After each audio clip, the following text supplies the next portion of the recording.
Radha Reddy Chada. Radha Reddy Chada is a very senior clinical nutritionist and clinical dietitian, and she's been in the profession for over 20 years. She's currently with Sunshine Hospitals. Thank you so much, doctor, for joining us today, and really appreciate that you could make this time. I know you have a very busy schedule. You've been going to the hospital every day, but thank you so much. The whole idea, doctor, today about behind this whole FB chat is to speak to you about the food habits of people, and there's a lot of concern among people as to what they should eat and what they should not eat, considering there's so much conjecture about how you can contract the virus. So people are very conscious. They want to boost their immunity, they want to eat right. So we just want to talk to you about some of those things. And to begin with, I want you to tell us some of the more common queries that you've been receiving from people about the kind of about their food concerns. What are some of the things that people have been asking you? Yeah. First of all, thank you for the invite, and glad to share my experiences and the knowledge with regard to food.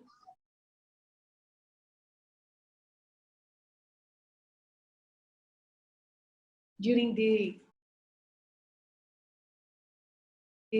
pandemic now. See, there have been a few questions which some of my patients did ask about immunity, because there has been rounds, articles in newspapers or even on the net that in this present scenario, we need to boost our immunity, and how do we do that? So this is one question. So do we eat this? They combined it with traditional treatments, and they say, do we eat ginger? Do we boil the water? Do we, eat non-veg, not eat non-veg? What do we do about this immunity? So this is one common thing that I've always had many of them asking me about, how to boost their immunity through food.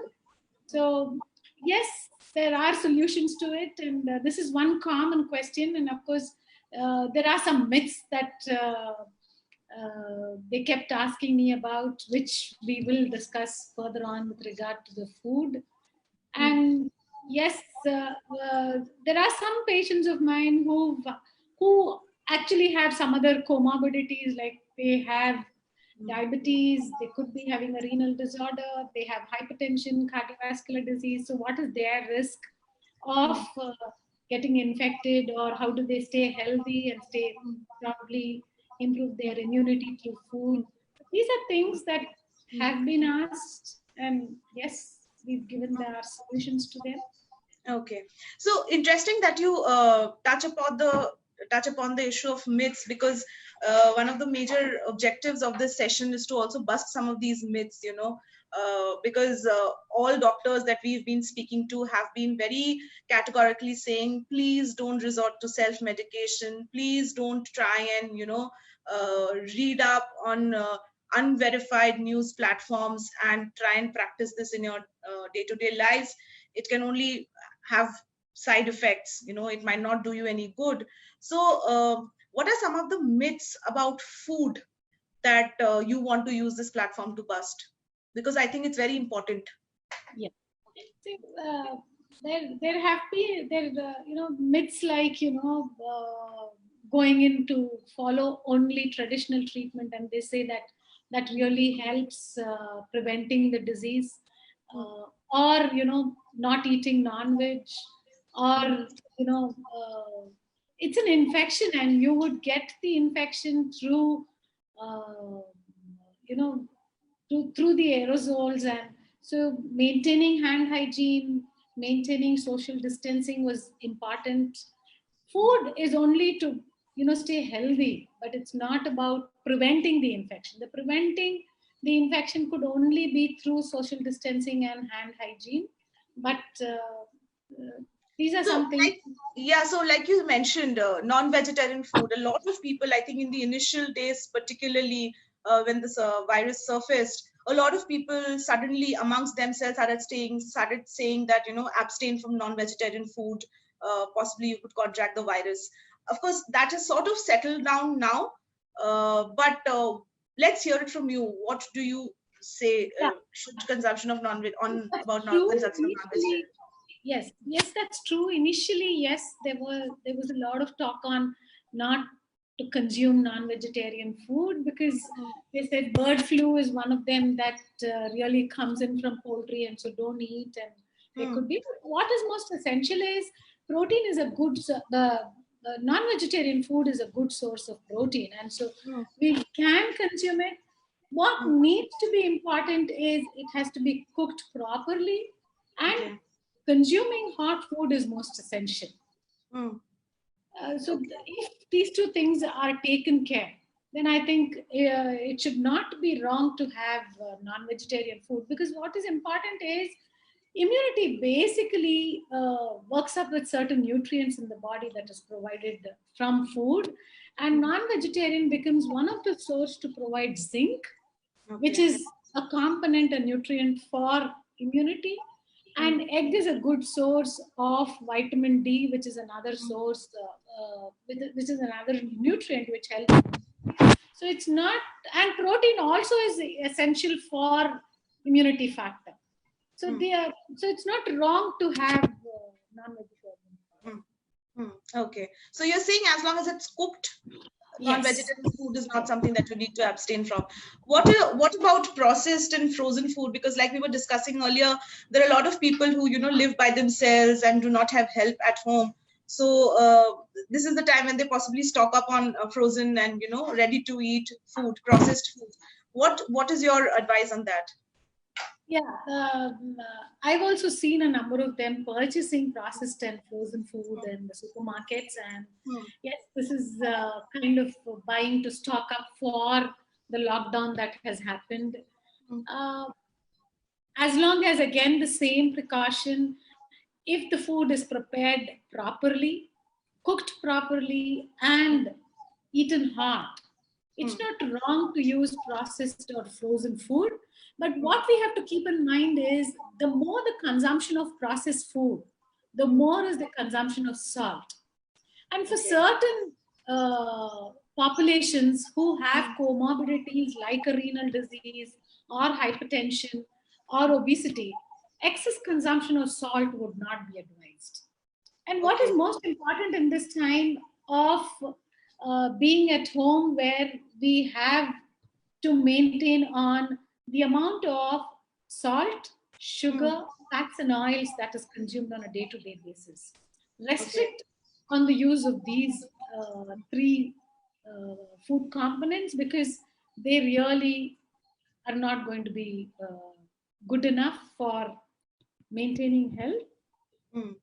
Uh, it's because you touched upon comorbidities, and I think a lot of people with these comorbidities would are genuinely concerned about what they do, because every doctor has been saying they need to be more careful about the food and about maintaining social distancing, etc. So I'll just take a question that has come on our platform as well, about where people are asking any specific diet for diabetes, because diabetes is also a comorbidity, right, if I'm not wrong, including hypertension. So people who are diabetic, is there certain foods that you would recommend them to consume, stay away from? See, individuals with any comorbidities, what is essential is they need to have an overall approach of how much is the total calories that is being consumed. That's Okay. most essential. And one size doesn't fit all. What Correct. what amount of energy that is needed for me is different from another person with the same comorbidities. So that is Mm, something which has to be taken care. And now that you asked about diabetes, what is most essential is the the categorization of the macronutrients in terms of how much of carbohydrates, proteins, and fats that are consumed on a day-to-day basis to maintain a glycemic level. So that is essential. How much of mm, fiber is being taken to maintain glycemic control or the blood glucose control? So this is what is important, and nothing really varies from what they have been following before. If their glucose was in a controlled level, mm, continue to do the same diet, but focus more on meeting the protein requirements, and mm, have a diversity in your diet in terms of the more the colorful your diet is, the more nutrients that you are providing to the body, and the better immunity that you would get from it. Any So particular that, foods that you would want to recommend that they have more? You of course saying protein. So protein comes from your lentils, I'm assuming, and a lot of people who possibly eat white meat, that is also your source of protein. What else are the kinds of protein? And you're saying that your plate should look colorful. So I'm assuming that you're also saying a lot of vegetables, greens. So anything that you would want to specify the kind of foods that they could consume? for protein, it could be fleshy foods, it could be egg, it could be milk, from cereals, pulses, all and nuts. All these are good sources of protein. But eventually, you have to focus on certain nutrients like vitamin D, which you get from sunlight. But now that you are within your Go house water bounds, bounds, yeah. and so you can get it from foods like eggs, or you can get it from foods like nuts. Mushroom is also a good source of vitamin D. Zinc, the fleshy Okay. food is a good source, but of course, whole cereals and pulses also are a good source of zinc. But what happens is phytates is a component that could reduce the absorption of zinc. Vitamin A, so have good amount of colored vegetables for vitamin A. Cooked carrots are better vitamin A content absorption than raw carrots.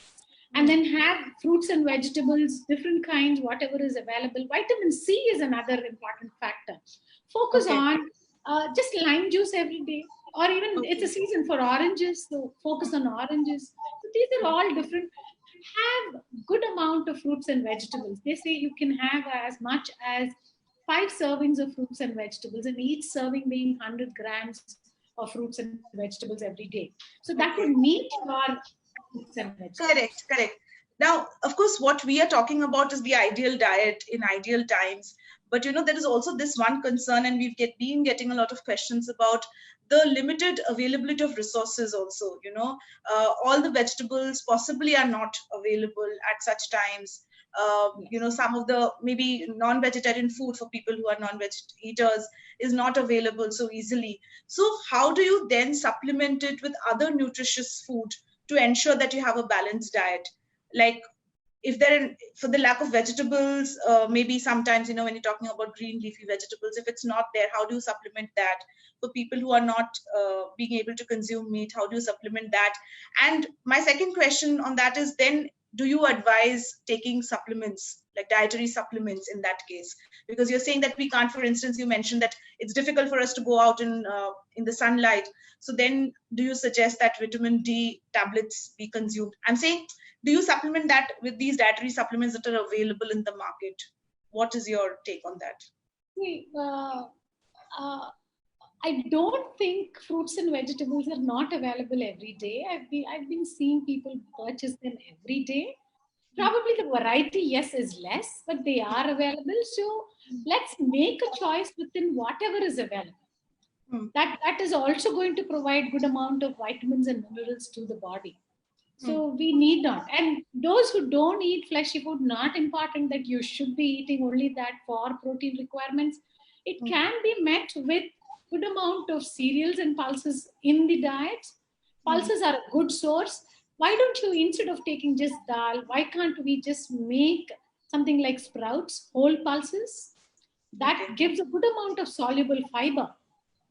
You need not focus on fruits and vegetables for insoluble fiber alone. If you have good amount of whole pulses, it does give good quantities of soluble fiber, which is Okay. beneficial to maintain gut health or the intestinal health. So that is something that we can do on a day-to-day basis. Apart from all this, milk is available. So milk is also a good source of protein. So fortified milk does have good amount, appreciable amount of vitamin D. So it should not be a problem. If green leafy vegetables are a good source, whole cereals are a good source of zinc, carrots are a good source of vitamin A. These are available, but see, taking a supplement or taking extra medication to supplement requirements is something needs that needs a medical intervention, it is a doctor who has to advise you if you are deficient. You cannot be just taking a dose, because sometimes it could be an overdose too. Vitamin C is okay because it's a water soluble vitamin, and excess is always removed on a day-to-day basis. But then advising on taking vitamin D is something which has to be either done by a dietitian or a clinical dietitian or by a medical doctor, to whom let them contact them online, or now that most doctors are doing telemedicine, and so you can and possibly take the advice and start using. But it all depends on individual nutritional status, whether a supplementation is required or not.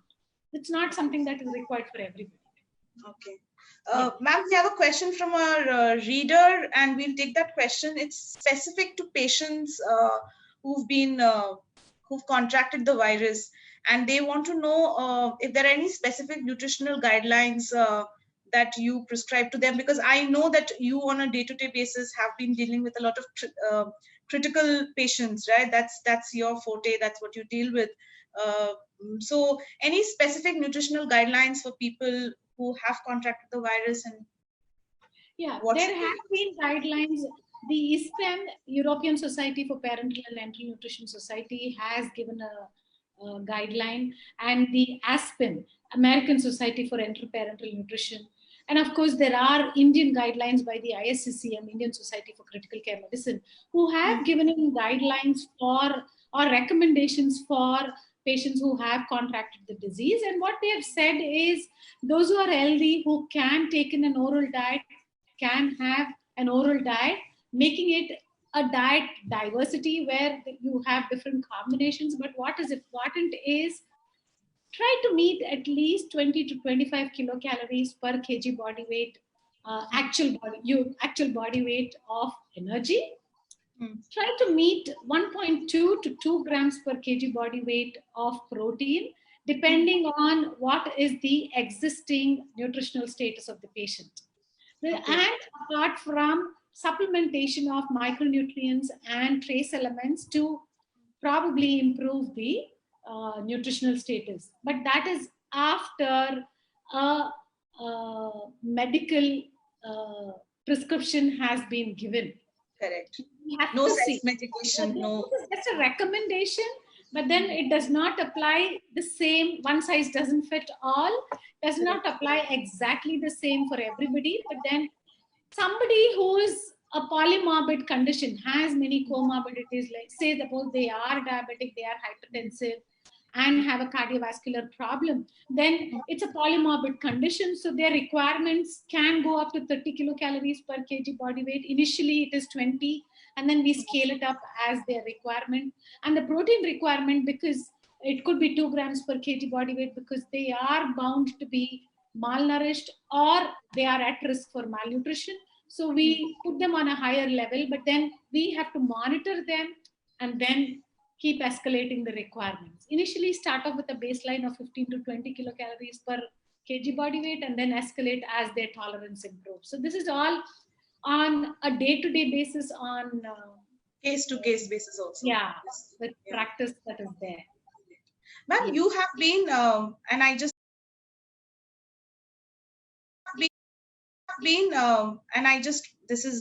just want to know, you of course, like I mentioned, you deal with critical patients, who've gone through major surgeries, or are going through a very critical dealing with a critical ailment, and you decide their diets. Have you made any modifications to their diets in such times to ensure that to ensure that they're safe? Any modifications that you've made to their diets? See, patients who are normal and who are not positive but have a risk, then yes, they are isolated, and then we do not change the treatment modality for them. But we do monitor their provision of energy and protein, because these are two things which are essential. And we do take care, looking at their risk for malnutrition or the existing status, nutritional status. We do Okay. prescribe on trace elements like zinc and selenium, which do play an important role in immunity. And of course, vitamin D, if they are deficient, and it all dictates on what is their existing nutritional status and what is their risk for malnutrition.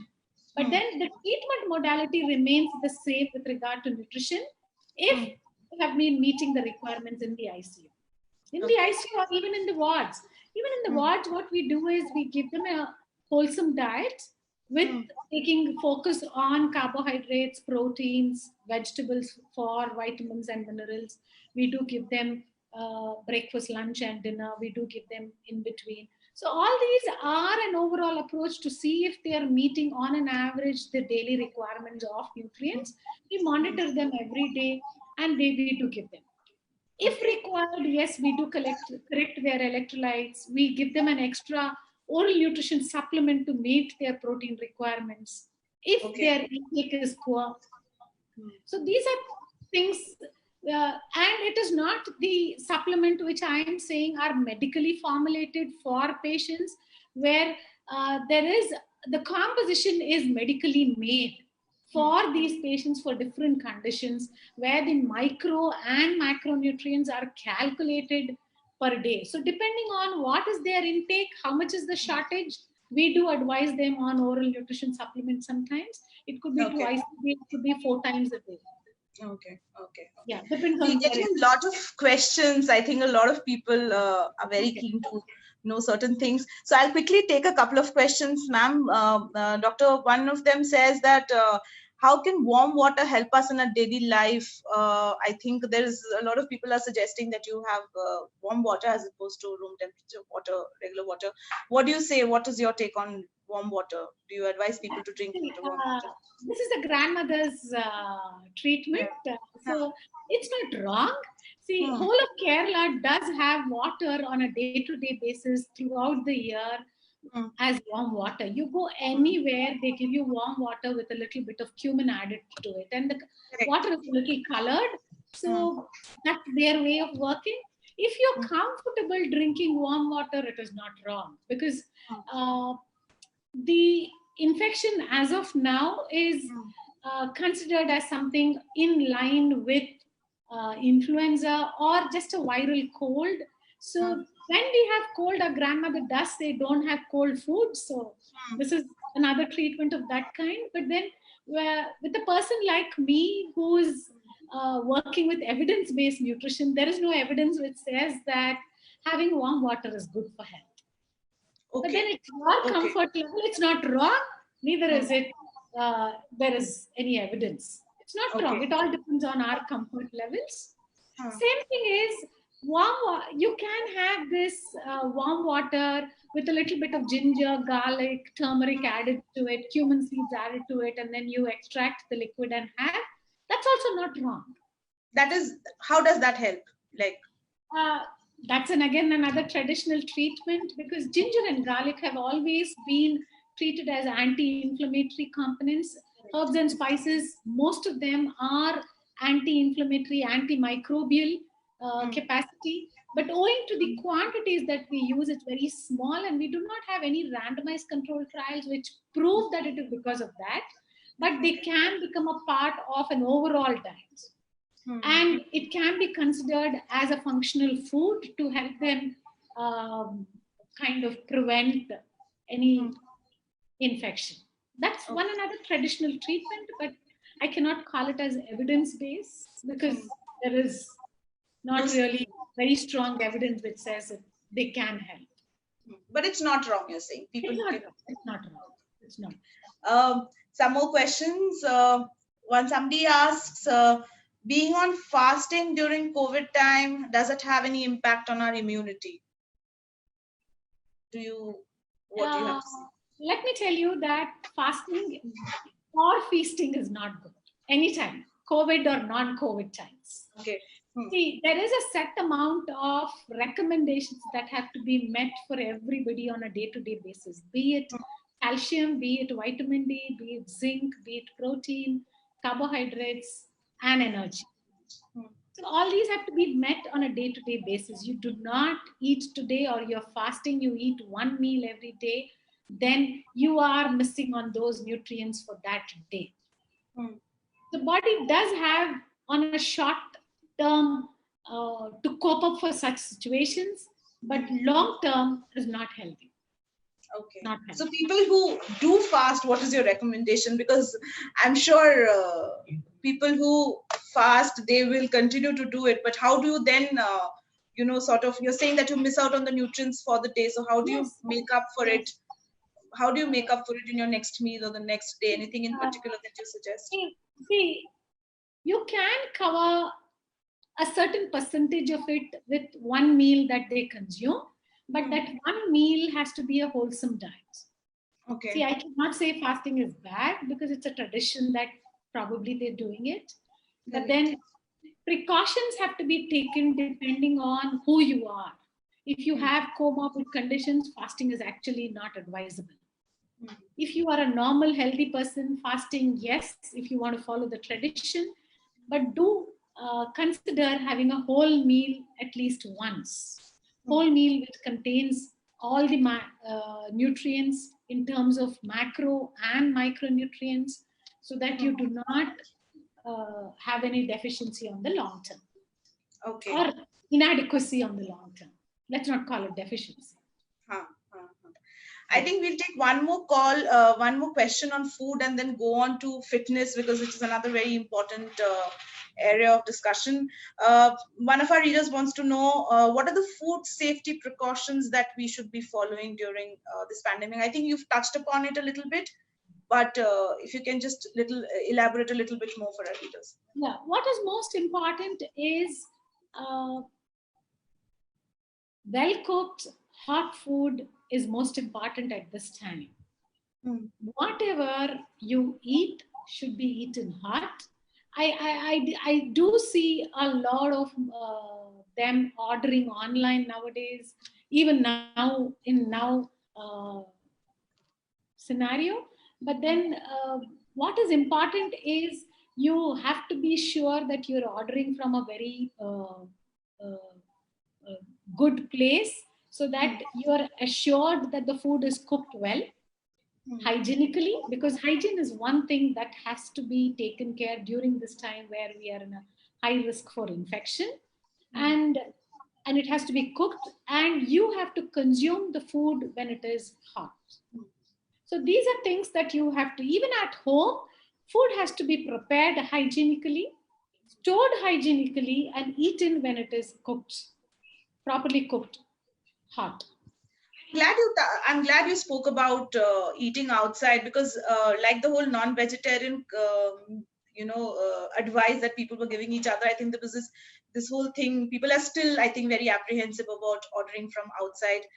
When they can, they're trying to avoid it. So but there are people, I'm sure, who cannot do without it. So if you want to put their fears to rest, you're saying that it's not wrong to order food from outside. Just ensure that you're ordering it from a safe place and the food is consumed immediately, right?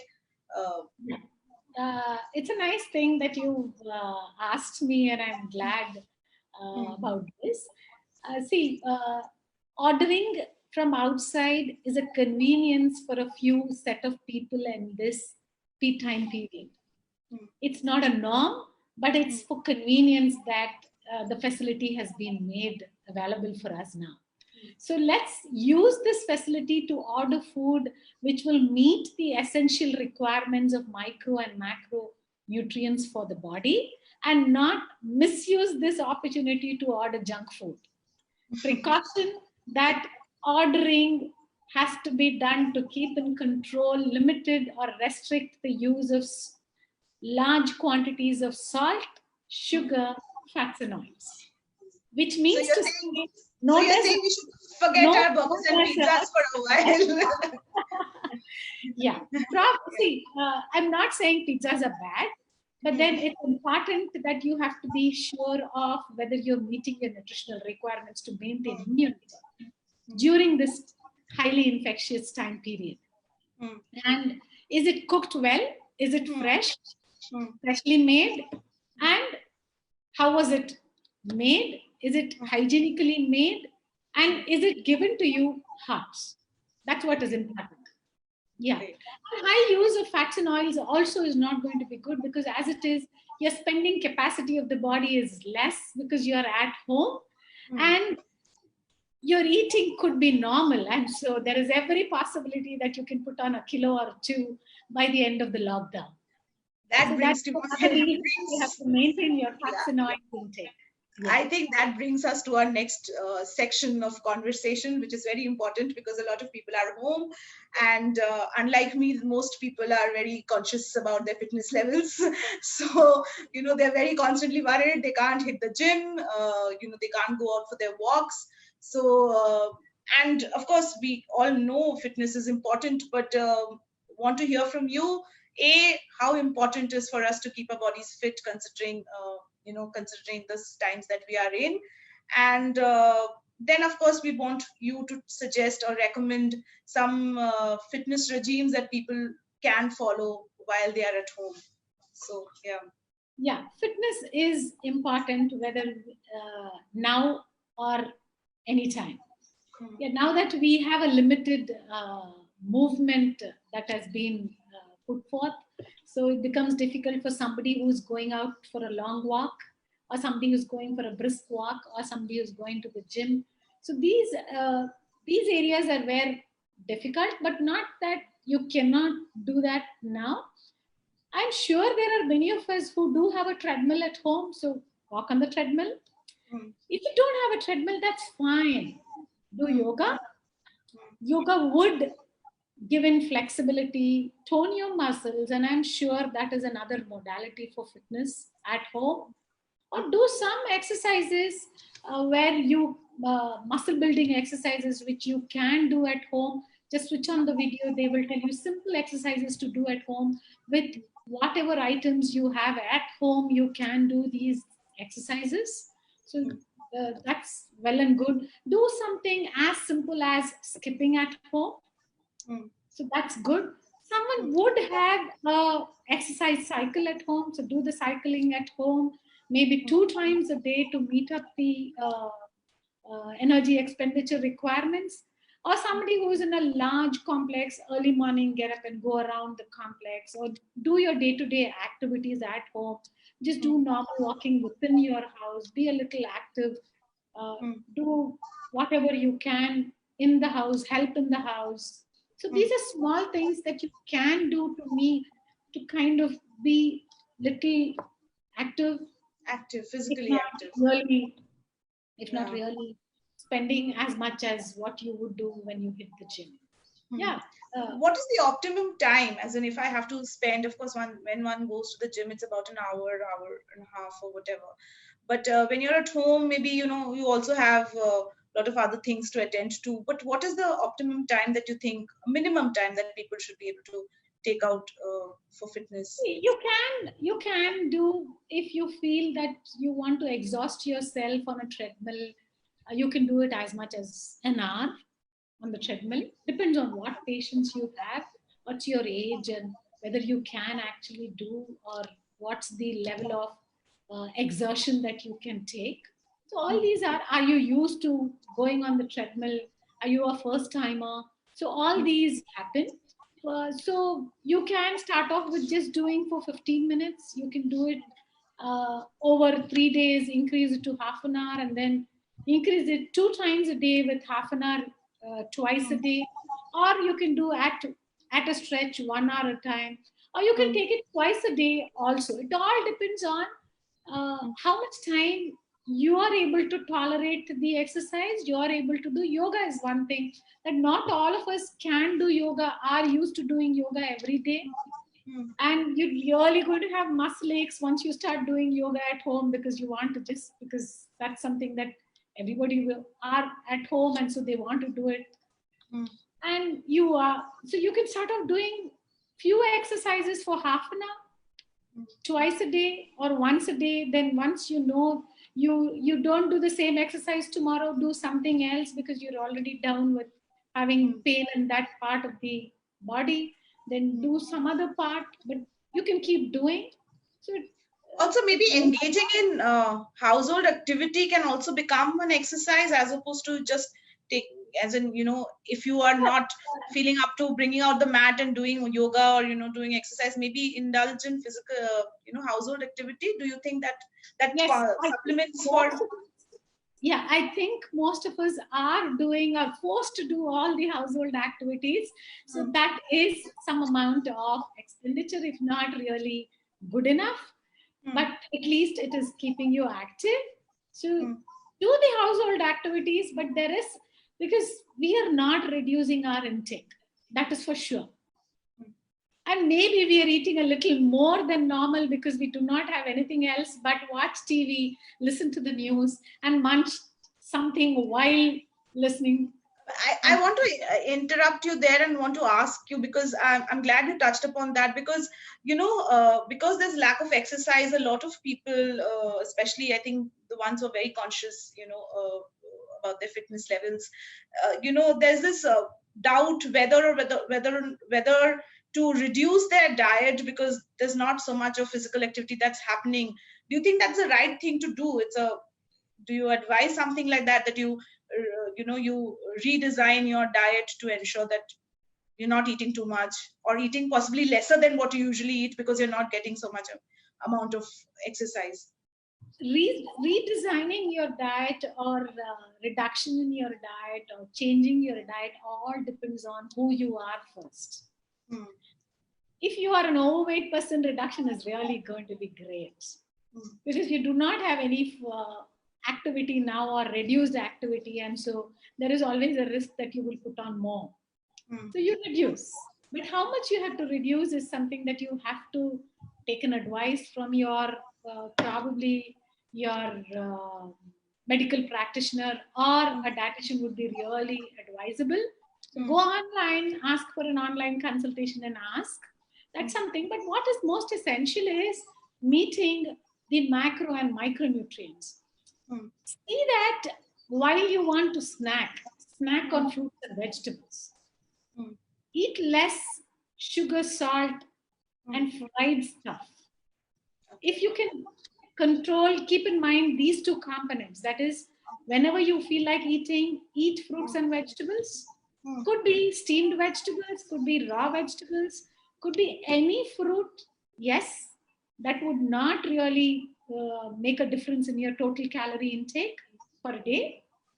And be aware of how much sugar, salt, and fried stuff that you're eating every day.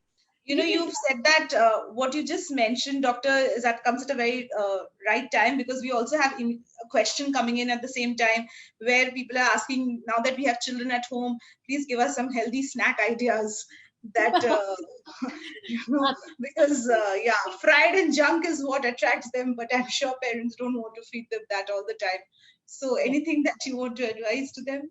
Yeah, I think this is the right time that all of us can go back to our traditional cooking, traditional Indian cooking, where we have our snacks, but not the deep fried foods that are also considered traditional.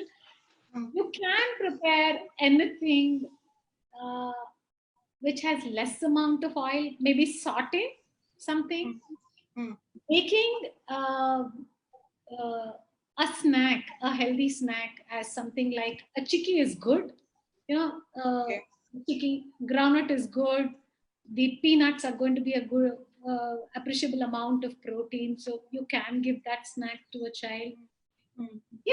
Prepare something like a bhel puri, because it is, and you can make variations into this bhel puri that you're making. Add sprouts to it, add lots of raw vegetables to it, and it's no oil, but then use less salt. So that's going to be really very nice. Or make something with a stuffing, like make a vegetable paratha, or make a just give paneer. You just make a tikka paneer. You just have to steam the paneer, and then you masala coated paneer, and then that becomes a good snack where protein, and then it's nothing should be deep fried. That's important. If you're a non-vegetarian, you can give a snack as a steamed fish, which is good, or give a nice peanut butter sandwich for your children as a snack. That's also good.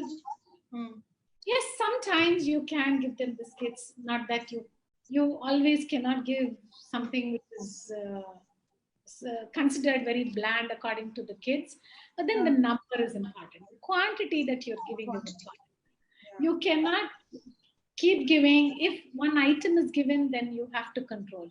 What is most important is the carbonated beverages that have to be controlled in this present scenario for children. What is important, you can give them a lime juice, which is vitamin C, really a good drink for them. Not the artificial drinks again, lots of sugar in them, lots of color, but give something which is made. Now that you're getting raw mango, make raw mango juice, which is good enough, a good drink for them. So these are things that you can think of umpteen number of things. You can make just boil palak, mix it in wheat flour, and give them palak parotas as a Okay. snack. Okay. So which becomes healthy for them. Okay. So you make You mentioned, yeah, you mentioned aerated drinks. And this is summertime, and there's a lot of people who want to indulge in one of those cold drinks and ice cream. So apart from that not being healthy, there is again a lot of people, are scared to indulge in anything cold because they don't want to, catch a cold or contract or whatever. So these are some things that people believe in.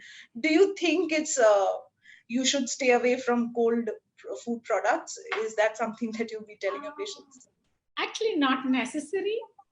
It is summer, and I am sure you can enjoy smoothies, cold, or Greek yogurts, which is good, or vegetable yogurt, fruit yogurts. You just have to make a yogurt at home or make curd at home, chill it, and then give it with good amount of fruits, add fresh fruits added to it. You can always do a variation, or make a nice smoothie and give it to them, or now and then you can give them an ice cream, and it's not wrong, because cold is a viral infection that has nothing to do with cold foods. But then it's a general traditional grandmother belief that cold is aggravated when you eat cold foods. So maybe the cold food does have a little congestion of the nose, and so they don't want to have. But it's not a compulsion. There is no evidence which says that eating cold food would make you catch cold. Yeah. Okay. But we need to strike a balance between how much Correct. and what. Yeah. It's all about the quantity eventually. Yes. Yes. I have a question from somebody who says, they can't cook every day because there are a lot of other things that has to be done around the household. And you mentioned they're taking the conversation from where you mentioned that the food should be consumed fresh. So they're saying, is it okay if I cook and keep it in the refrigerator for 2 to 3 days, or is that not advisable? Yes, it's again another practice that generally working households where you have the male and the female members working have less time for cooking. So it's always that we do cook once in 3 days, once in 4 days, put it in the refrigerator, and then consume it during that time. Yes, it's not wrong as long as you know that you've cooked well and stored them hygienically in the refrigerator, and the refrigerator temperature is important. So that you maintain that temperature for storing that preparation, whatever you've made. When you want to consume, it is important that you heat them well and consume them hot. Okay. And not reuse heated food again.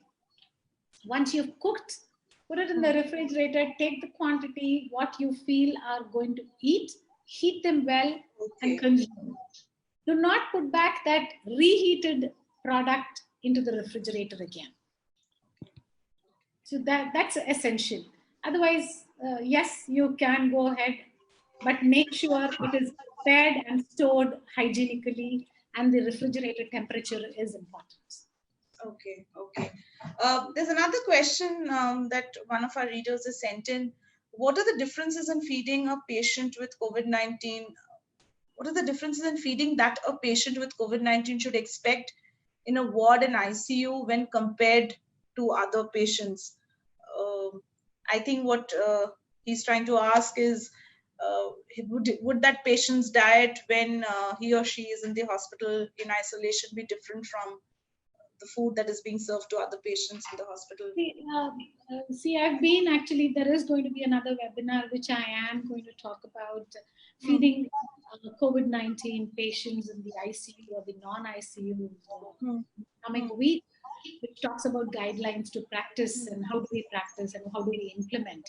See, let me tell you, just touch upon a little bit on that, is it depends, the severity of disease as per the news or articles that have come up in India is less as compared to the other countries.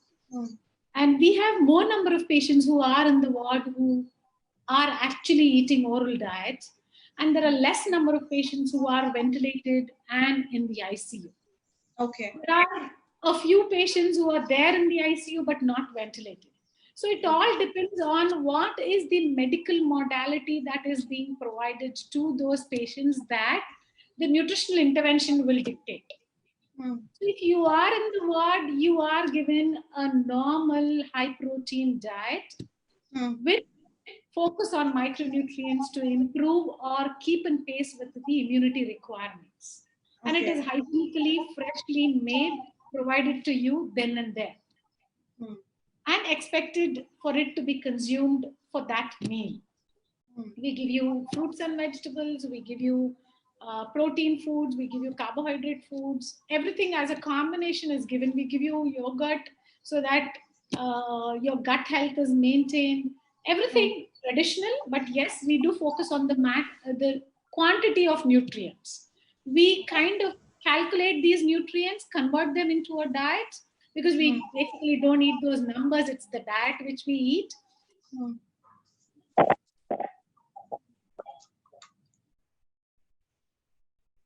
Ma'am, I think we've lost your audio. Hello? Yeah, just now? Yeah, we can, continue. So that's something that we have to take. Patients who are in the ICU, the protein requirements does change because they are in the ICU and there is a risk for malnutrition for them. And so we increase the protein. Probably we also supplement oral nutrition supplement for them, apart from the oral diet which we give them. And a few set of populations who require enteral and parenteral nutrition. Enteral is feeding, where it is given the energy and protein are calculated and it is given with scientific formulas. Parenteral nutrition is IV, where it's given parenterally. Again, we calculate the energy and protein and micro and macronutrients and give it to them.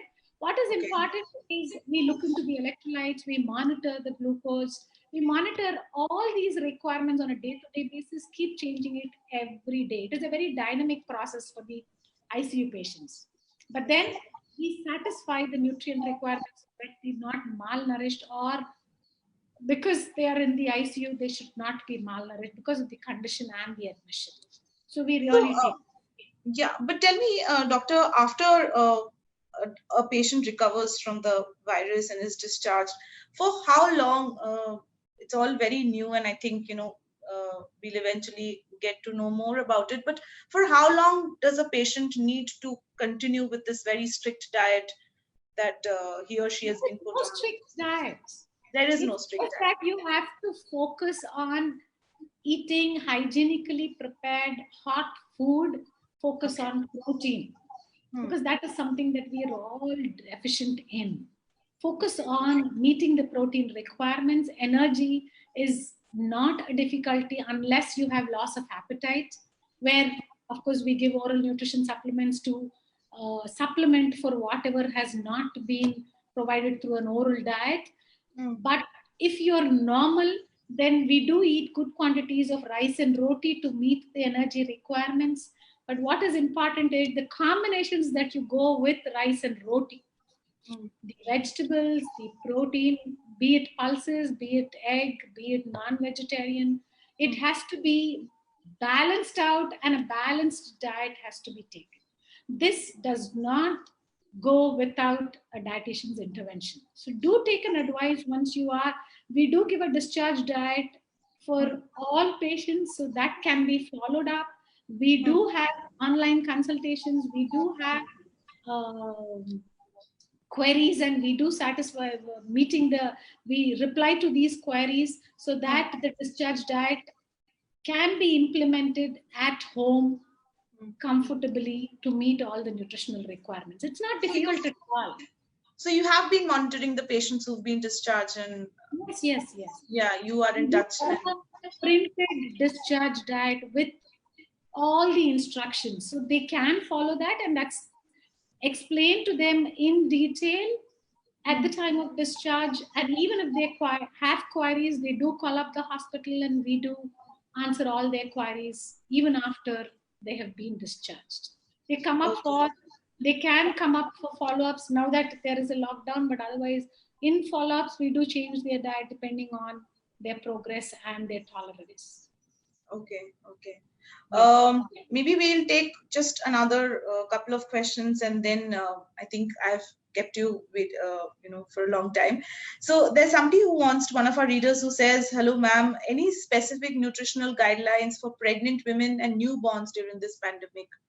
Do you have any specific suggestions?" For pregnant women, what is important is stay at home as long as possible, so that you are safe, not being exposed to infection, and eat a wholesome diet. Focus on your protein, because protein is what is important when you deliver. Focus on iron, because iron-rich foods are important to maintain your iron levels during pregnancy. Calcium is another important nutrient which you have to maintain, and milk becomes the best source for the bioavailability of calcium to the body. So you can have that. Okay. Be conscious of the amount of fat, because generally when you're pregnant, what our grandmothers tell us, give a good amount of ghee.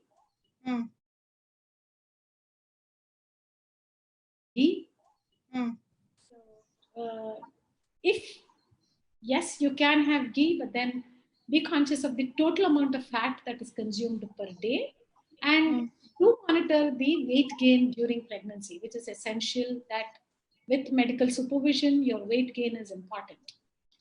Immediately go in for medical advice if you have any problem during your pregnancy. For infants, what is most essential is breast milk. So breastfeed your child as long as possible, as many number of times as possible, so that you are safe and the child is healthy. Okay. That's There's nothing out of the ordinary that people need to do. Yes. Okay. It's the regular thing. It's just that you have to stay at home more, so that they are safe at home. Unless a medical requirement and they have to travel outside. Okay. I think we have sort of answered most of the questions that have come to us, and I'm hoping our readers are satisfied with the answers that you've given us. We'll just wrap it up a little bit here, Doctor. And if I am to ask you to give us those top 5 recommendations about do's and don'ts in terms of food and fitness that you would want people to take away from this chat, could you just wrap it up for us in, like, say, top 5 recommendations from you? Yeah. What is important is balance your diet. Focus on micronutrients, vitamins and minerals, and macronutrients like carbohydrates, proteins, and fats. They all are important, but have to be met in correct proportions. Hydrate yourself well, but not with more amount of sugar, salt. Focus on fat, limit whatever fat you're having every day. Focus on immune boosting nutrients like vitamin D, zinc, vitamin C, vitamin A, which are antioxidants and also help in taking in improving immunity. Be physically active every day. Okay. Thank you. Great. Thank you so much, Dr. Chadha, for your time. And on behalf of Times of India, the entire family, our readers, we really thank you and each one of those doctors and healthcare workers who are out there and fighting for us every day, keeping us safe, doing so much work. We couldn't thank you enough. A salute to all of you. And thank you so much for making the time. And I hope our readers have really benefited out of this conversation. So thank you once again. Thank you so much for this opportunity. Thank you.